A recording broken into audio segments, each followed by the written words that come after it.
Fortement remaniée depuis sa construction au XIIe siècle, l'église de Saint-Loup-Terrier s'apprête à vivre une résurrection. Ces fresques du XVe ou XVIe siècle, longtemps cachées sous un badigeon à la chaux, revoient en partie la lumière du jour. Zoé a dégagé les cieux autour de Saint-Pierre. On avait un petit carré, disons, il y avait la tête qui était visible, c'était à peu près grand comme ça. Et donc là, on l'a bien agrandi pour pouvoir se rendre compte de l'état qu'il y avait en dessous, de l'existant, et puis de tout le protocole à mettre en place, pouvoir après imaginer la suite du travail. La peinture existante sera ensuite refixée à son support de pierre, les lacunes et usures du décor seront comblées à l'aquarelle. Cette première lucarne qui offre un peu plus d'espace à Saint-Pierre n'est qu'un test, car il faut parallèlement sonder les murs pour savoir où précisément se trouvent les décors peints.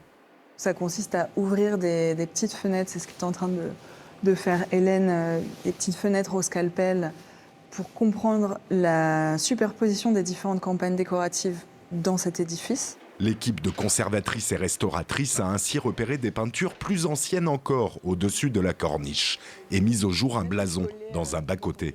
Après, c'est un travail de recherche en archives ou avec de recherche héraldique pour essayer de voir à qui appartenait ce blason, donc qui est mort, et donc à quelle date, et donc à quelle époque a pu être fait cette litre et ce décor.